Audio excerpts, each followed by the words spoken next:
what's up everyone, Morey Croson here, and today we're going to be talking about the front foot and where it should be when we're throwing, and we're going to start the video right now. This is the newest edition of the Performance Lab. Reach your individual goals. We don't want to just talk about straight line speed. We also want to talk about your ability to be quick.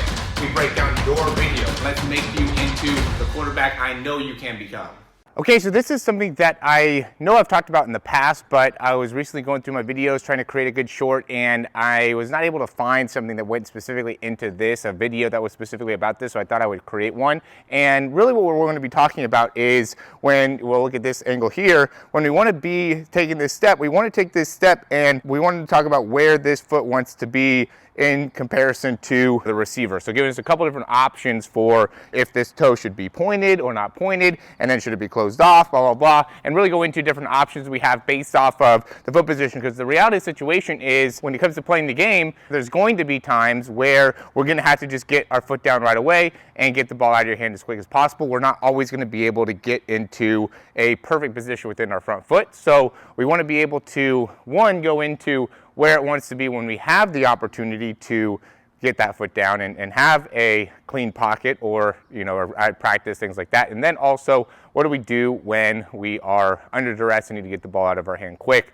and still be able to generate momentum through the hips? So first thing that I commonly see with quarterbacks that ends up being a mistake, in my opinion, in the teaching and the coaching is when we're stepping and landing with this toe already open. We don't want to be here with this step. We want to be taking this step and landing, and really, like we talk about, we want to land here, okay, and have our hips somewhat closed, and then the first action wants to be starting to open up these hips. So we don't want to be turning too much. We can have some degree of turn, but we want to be pretty much neutral with the hips as we land, and then have a little bit more weight on our back foot, and then the first action wants to be a rotation within the hips, and then we're going to be able to come through with a throw from there. And what ends up being important is being able to set ourselves up to be able to maximize hip rotation. And why I say that is because we don't necessarily have to be closed off with this front foot, right? There's some people that will want to open this front foot, which is fine. Typically what they do though is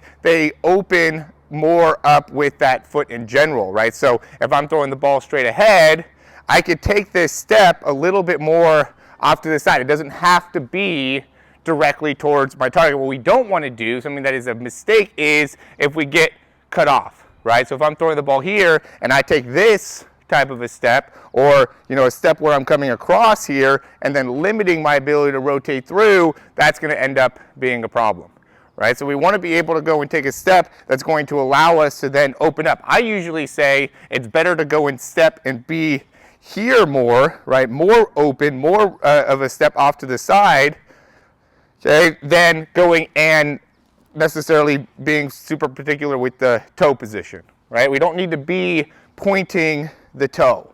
That's not the main thing. Really, it's the hips, right? Our hips need to be facing towards the target the best that we can.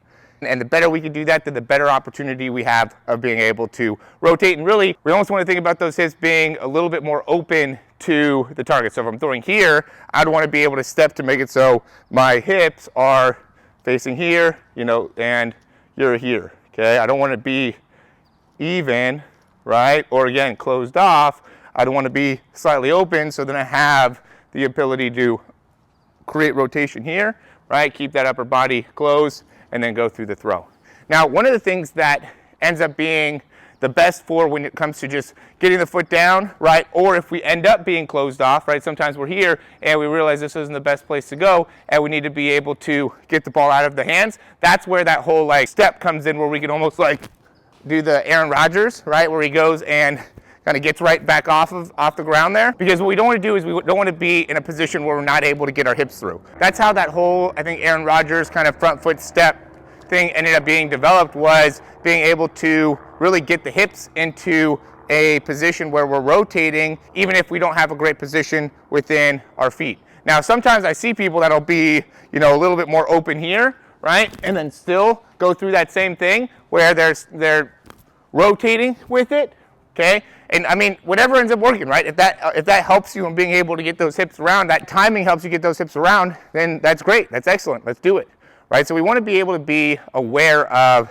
how it is that we're going to be able to utilize our hips to be able to really maximize the throw. I do think it's important also to be able to consider why that ended up being a thing that Aaron Rodgers started doing, which is to be able to get those hips around, right? So it's being able to really maximize hip rotation. So instead of this, he's here and does that.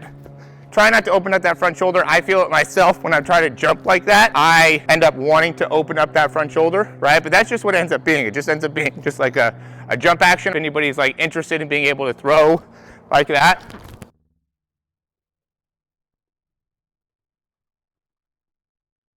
right? So it's like getting that extra rotation there. But the main point of the video is, can I maximize this step and where should this step be? We don't want to be pointing the toe. It's not about the toe position as much as it is the foot and the hip position. And what we don't want to do is we don't want to be cutting ourselves off from where it is that we're throwing. We want to be opening ourselves up. You can even have two different people that you're throwing to. An example that we would have is slant flat, right? You have one person going out, one person going in. You'd want to set yourself inside to the slant, and then if I need to throw the flat, I could get rid of the ball here. But if I set myself up to the flat and I got to throw the slant, I have to come across my body. That's not what we want to be doing. We want to set ourselves up so I could throw multiple positions. Way easier to get my momentum going here, I'm going here, you know, have that option than it is to now try, if I try to go like this, that's going to be a lot more difficult of a throw, and it's going to be something I'm not going to be able to really maximize with my hips, right? I mean, we've all seen like the no-look passes that some of those guys do, but those are passes that they're not trying to get a ton into, they're trying to manipulate with the eyes and just use their wrists and some of that lower body to be able to get the ball there. As always, guys, thanks for watching. If you found that information helpful, go ahead and click that thumbs up, subscribe to the channel. If you have any questions, comments, or recommendations, you can leave those down below. Check out some of the things we have in the description. We have the whole Throw 60 program. I think that's the best thing that you could do to help improve your mechanics overall. It's not just about throwing the ball 60 yards. It's about being able to understand what are the mechanics necessary to be able to optimize your throw, to be able to throw the ball more efficiently. And that's what we do within the program. You send over videos. We will give you exercises, drills, workouts, everything necessary to continue to progress your throw. And my coaching style in general is to be able to really maximize a certain part of the throw. So if we see a particular mistake, whether it be the wrist, the weight shift, the front step, the ability to use the hip, there's a ton of different things that can end up being potential problems. Let's get better at one particular thing and really maximize that and then progress there, right? And because some people think that I'm going to send over a video that's going to be like, 20 minutes long and go in depth into all these different things. And that's not really, I think, the most effective way to coach. I think the most effective way to coach is to be able to get better within one particular skill and continue to progress that over time instead of being caught up in trying to give a bunch of different information and finding all the problems. I want to be able to find one particular thing and improve that and improve that and improve that and do that over a period of time and be able to see the results within that 90 days, which is that